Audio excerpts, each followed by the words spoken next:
तो कहीं पर रेमडेसिविर इंजेक्शन जो है उसकी कालाबाजारी हो रही है, तो कहीं पर मरीजों के जो परिजन हैं वो अफसरों के हाथ पैर जोड़ते हुए नजर आ रहे हैं। और ये स्थिति नोएडा से है, जहां पर ये तस्वीर सामने आई है। अस्पतालों में भी रेमडेसिविर की किल्लत देखने को मिल रही है। और नोएडा से जो तस्वीरें आई हैं उसमें सीएमओ दफ्तर में लोग इस इंजेक्शन के लिए अफसर के पैर पकड़ते हुए नजर आए।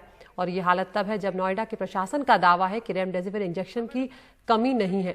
यह आरोप गौतम बुद्ध नगर के सीएमओ डॉक्टर दीपक ओहरी पर लगा है। आरोप है कि उन्होंने रेमडेसिविर इंजेक्शन के लिए सीएमओ दफ्तर के चक्कर काट रहे मरीजों के तीमारदारों को बार बार आने पर पुलिस से गिरफ्तार करवाने की धमकी दी।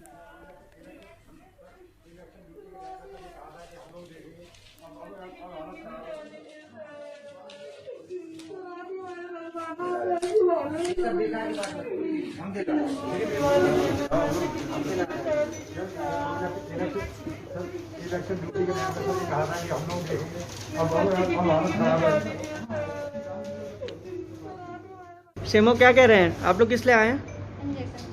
क्या कह रहे हैं? बोल रहे कि अवेलेबल होगा तो देंगे। हमने कहा फिर दोबारा आएंगे तो बोल रहे कि जो जेल में डलवाने के लिए। जेल में क्यों डलवा देंगे? इंजेक्शन दोबारा आएंगे लेने के लिए। तो इंजेक्शन दिया उन्होंने? नहीं दिया। सर, कोविड के जो मरीज हैं उनको बेड नहीं मिल पा रहे, इंजेक्शन नहीं मिल पा रहे हैं। हमारे यहाँ बेड की कोई कमी नहीं है। कुछ बीच में दिन में ऑक्सीजन कुछ कम थी, अब वो भी धीरे धीरे पूर्ति होती जा रही है और हमारे यहाँ बेड प्रचुर मात्रा में अवेलेबल है। जो सर इंजेक्शन को लेकर, रेमडेसिविर को लेकर लगातार लोग परेशान हैं। रेमडेसिविर भी सरकार प्रोवाइड करा रही है हमें। आजकल जैसे जैसे आता जा रहा है हम लोग बांटते जा रहे हैं। और हमारे साथ जुड़ गए हैं हमारे सहयोगी कमाल खान। कमाल, यहाँ पर हम तस्वीरों में देख पा रहे हैं कि किस तरह मरीज के जो परिजन हैं वो उनके पैर पकड़ रहे हैं, उनसे मिन्नतें कर रहे हैं कि किसी तरह से वो रेमडेसिविर इंजेक्शन जो है उसको मिल जाए। और वो ये आरोप लगा रहे हैं कि उन्हें गिरफ्तार करवाने की धमकी दी, क्योंकि वो बार बार उस इंजेक्शन की मांग करने के लिए सीएमओ दीपक ओहरी के पास आ रहे थे। क्या जानकारी इस बारे में मिल रही है और क्या वजह रही इस रवैये की? देखिए, क्या है कि इसमें दो चीजें हैं। आप देखिए, एक तो ये है कि किसी अच्छे घर की महिलाएं, पढ़ी लिखी महिलाएं जो कैलाश हॉस्पिटल में किसी अपने परिवार के लोगों का इलाज करा रही हैं, आप सोचिए कि क्या बेबसी होगी कि वो सार्वजनिक रूप से किसी अफसर का, एक अनकंसर्न्ड व्यक्ति का पैर छू रही हैं, उनके पैर चरण पकड़ रही हैं। हमारे यहाँ लोग माँ बाप के पैर छूते हैं, बुजुर्गों के पैर छूते हैं, जो कुछ लोगों का सम्मान करने के लिए। लेकिन बाजार में जाके किसी दुकानदार के पैर छूने लगे, दवा मांगने के लिए किसी डॉक्टर के कदमों में गिर जाए, ऐसा देखने को बहुत कम मिलता है। तो एक चीज तो ये है कि क्या बेबसी होगी। आप सोचिए उन महिलाओं की कि अच्छे घर की महिलाएं हैं, एक सीएमओ के दफ्तर जा रही हैं, उनके पैर पकड़ रही हैं, और किस बात के लिए पैर पकड़ रही हैं कि हमें जिंदगी बचाने वाला एक इंजेक्शन दिला दीजिए। एक परेशानी ये है।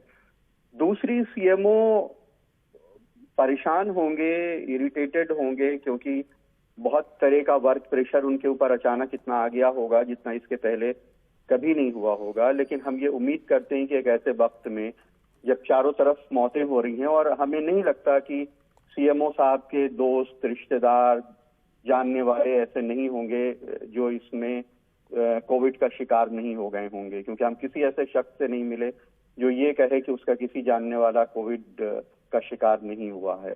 तो उनसे एक इतने गमगीन माहौल में, और खास करके एक इतने बड़े पद पे बैठे हुए अधिकारी से इस बात की उम्मीद की जाती है कि वो पैर छूती हुई महिलाओं के साथ अच्छा बर्ताव करेंगे। वो जिस तरह जा रहे हैं हटके, अगर वो थोड़ा उनको हाथ जोड़ देते, ये कह देते कि नहीं आप पैर ना छूइए, मुझे अच्छा नहीं लग रहा है कि आप मेरे पैर छू रही हैं, हमारी जिम्मेदारी आपको दवा देना, मेरे पास नहीं है, जैसे आएगी हम कोशिश करेंगे, या हम कोशिश करेंगे आपकी मदद करने की। तो एक ये जो व्यवहार है, खास करके एक ऐसे माहौल में, जब कहते हैं कि जब आदमी श्मशान जाता है तो हिंदी में एक मुहावरा इस्तेमाल होता है कि श्मशान का वैराग्य। वहां जाके आदमी को तकलीफ होती है कि ये दुनिया कितनी क्षणभंगुर है। आज अभी जो जिंदा था उसकी सांस चली गई, दुनिया से उखड़ चला गया, लकड़ी में जल के खाक हो गया। एक ऐसे माहौल में जब हर तरफ मौतें हैं, तो एक इतने बड़े अधिकारी से ये उम्मीद तो की जाती है कि वो उनके पास इंजेक्शन हो ना हो, दे सकते हो नहीं दे सकते हो, उनकी भी मजबूरियां होंगी, जाहिर सी बात है। वो इंजेक्शन को अपने घर में नहीं रख रहे बिल्कुल होंगे। कमाल, यहाँ पर लेकिन कम से कम ऐसे लोगों से जी नरमी से, मोहब्बत से पेश तो आना चाहिए।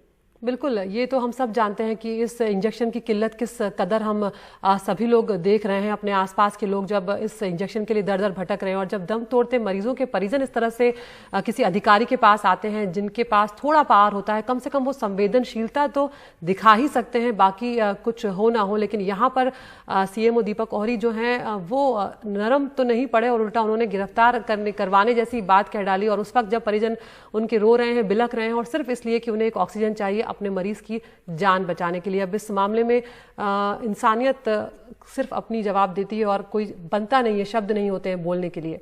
आगे बढ़ते हैं, हम आंध्र प्रदेश की बात करते हैं जहां पर विशाखापट्टनम से एक और दिल दहला देने वाली खबर आई है। इलाज न मिलने से 1.5 साल की बच्ची की किंग जॉर्ज अस्पताल के बाहर मौत हो गई।